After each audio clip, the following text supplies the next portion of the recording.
Señor, recibe de tu siervo esta humilde alabanza que canto para ti.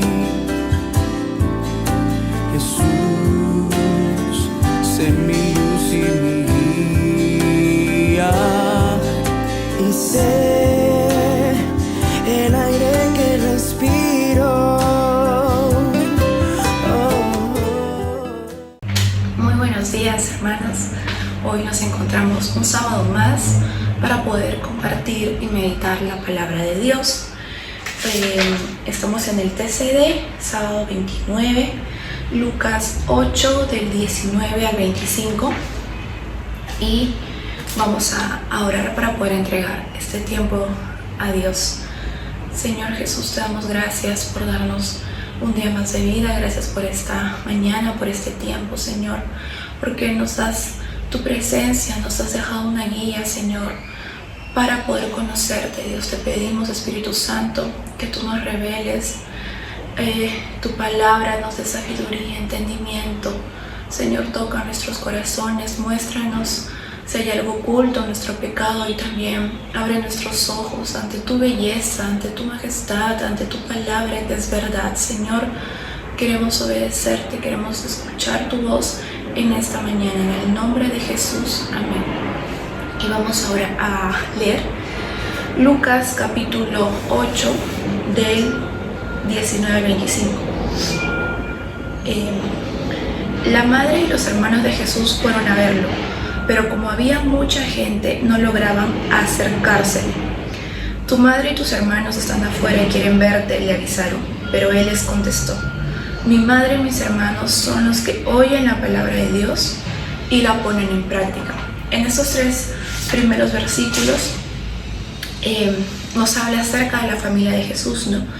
Y nos resulta quizás un poco complicado creer que Jesús tuviera hermanos, tuviera hermanas, tuviera padres, tuviera una familia, ¿no?, de carne y hueso. Y aunque al principio su familia no lo seguía, por el contrario, ¿no?, era un poco escéptica también, con el transcurso del tiempo lo comenzaron a seguir y se convirtieron en fieles seguidores, en fieles discípulos de él, ¿no? Y a lo largo de todas las enseñanzas que nos viene dando Jesús en su palabra, él enmarcó este contexto de la familia en términos del reino de Dios.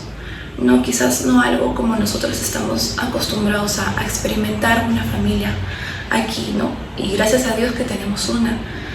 Pero Jesús iba más allá, siempre, y él indicó que su familia más cercana estaban compuestos por aquellos que escuchan y obedecen la palabra de Dios, ¿no? Cuán importante para él era este principio. Y nos acercamos a Jesús al poder escuchar su palabra y también poder obedecerla, ¿no? Y al hacer esto, nosotros obtenemos una relación mucho más cercana con él, íntima, ¿no? Incluso mucho más que alguna relación familiar que pudiéramos tener en esta tierra. Y esta es una declaración, hermanos, sorprendente, ¿no? Porque podemos orar, podemos ayunar, podemos cantar al Señor, pero si no escuchamos su palabra y la ponemos por obra, la obedecemos, no estamos realmente acercándonos a Dios. En Juan 14:21 dice: el que realmente me ama conoce mis mandamientos y los obedece. Mi Padre amará al que me ame y yo también lo amaré y me mostraré a él. Y él se revela, dice la palabra, a los que guardan su palabra y a los que la obedecen, los que lo ponen por obra. Y es difícil, ¿no? Muchas veces obedecer al Señor, poner en práctica lo que hemos leído, lo que hemos aprendido, no solamente ser oidores, sino hacedores. Pero con la ayuda del Espíritu Santo podemos lograr eso, ¿no? Y esto que Jesús venía explicando de su familia, pues sorprendió a los líderes religiosos, ¿no?, que no honraban a sus padres por culpa de sus tradiciones, como lo hemos visto en el otro evangelio de Mateo también. Sin embargo, para Jesús, La familia seguía siendo importante, es importante, pero no es lo más importante. En el contexto del reino de los cielos, nuestra familia es importante, nuestros padres, honrarlos, obedecerlos, no ir en contra de eso, ¿no? Por querer justificar otras actitudes. Y el Señor lo sabe y Él nos ha dejado en su palabra eso. Pero siempre debe ajustarse al mandamiento más importante, que es el reino de Dios primero, para que todas las cosas puedan ser alineadas, ¿no? Alineadas correctamente. Y eso es lo que nos quiere enseñar estos primeros 3 versículos. 3 versículos en cual Cristo habla de su familia en otros términos, no solamente en lo carnal, en lo humano. Y acá hay una pregunta en el TCD, dice: ¿cuánto amo y cómo sirvo a los miembros de la familia espiritual que he formado en Jesús? Sabemos que tenemos una familia espiritual, somos un cuerpo y tenemos un Padre, entonces eso nos hace hermanos, ¿no? ¿Cuánto amo a mi hermano, sobre todo mi hermano espiritual, ¿no? ¿Cuánto puedo ceder? ¿Cuánto puedo servir, amar a los miembros de mi familia espiritual? Es un reto, ¿no? Porque estamos acostumbrados pues solamente a amar, a servir a aquellos que nos aman o que nos sirven, que nos hacen bien. Y muchas veces no va a ser así, sobre todo en la familia de la fe. Así como Jesús lo hizo, así como Él extendió su amor para con todos, ese mismo amor nos manda a que sea extendido en nosotros, no solamente con los que estamos juntos, convivimos o vivimos, sino hermanos en la fe que también necesitan conocer ese amor del cual hemos recibido. Y vamos a continuar leyendo. Jesús calma la tormenta. Un día subió Jesús con sus discípulos a una barca. Crucemos al otro lado del lago, les dijo. Así que partieron, y mientras navegaban, él se durmió. Entonces se desató una tormenta sobre el lago, de modo que la barca comenzó a inundarse y corrían gran peligro. Los discípulos fueron a despertarlo. Maestro, maestro, que nos vamos a ahogar, gritaron. Él se levantó y reprendió al viento y a las olas. La tormenta se apaciguó y todo quedó tranquilo. ¿Dónde está la fe de ustedes?, les dijo a sus discípulos. Con temor y asombro, ellos se decían unos a otros: ¿quién es este que manda aún a los vientos y al agua y le obedece? Y aquí nos habla de Jesús, cuando Jesús calma la tormenta, ¿no? Y así como nos impresiona el hecho de la familia de Jesús, también nos impresiona el hecho de que Él necesitaba dormir, necesitaba descansar. Vemos aquí su verdadera humanidad, ¿no? Lloró, durmió, necesitaba alimentarse y en este tiempo descansar. Y Él se cansaba y a veces necesitaba dormir donde pudiera, porque no tenía ni tiempo para comer muchas veces. Incluso en lugares que eran poco probables para descansar como esto, ¿no? Y su mente, a pesar de que él estaba descansando y durmiendo, su mente y su corazón estaban lo suficientemente tranquilos, porque podemos entender por el contexto de que una tormenta pues no es algo suave, no es algo silencioso, no es algo que pasa desapercibido, ¿no? Por el contrario, es algo fuerte. Pero él estaba lo suficientemente tranquilo, su corazón, confiando en el amor y el cuidado de su Padre, que está en el cielo, para poder dormir incluso aún en la tormenta. Y dice el versículo 24, despertando él reprendió al viento y a las olas.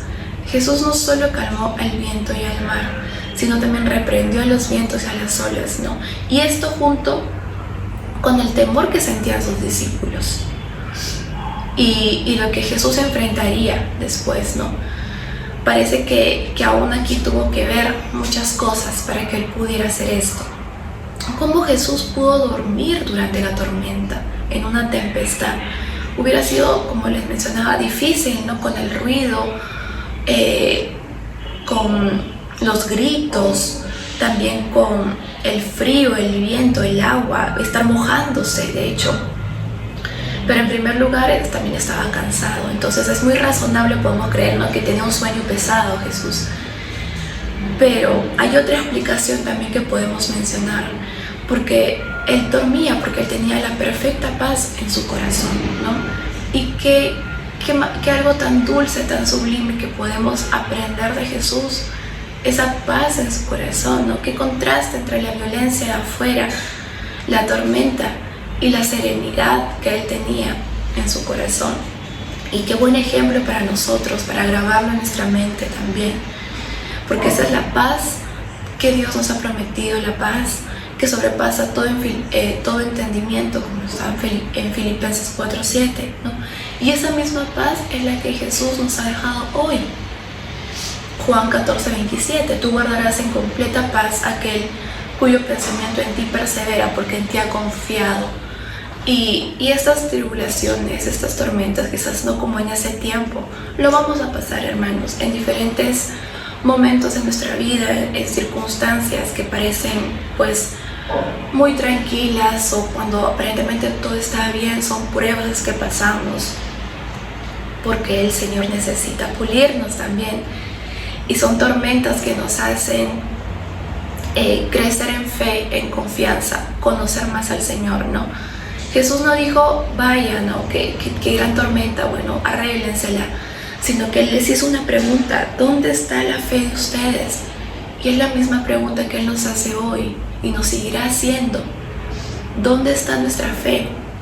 La tormenta no podía perturbar a Jesús. No les preguntó, ¿qué tal tormenta? Les preguntó sobre su incredulidad. Eso sí lo desconcertaba. Y yo creo que también nuestra incredulidad muchas veces lo desconcertaría, ¿no? Porque aún teniendo años conociéndolo, yendo a la iglesia, o recién aún, necesitamos seguir creciendo en fe.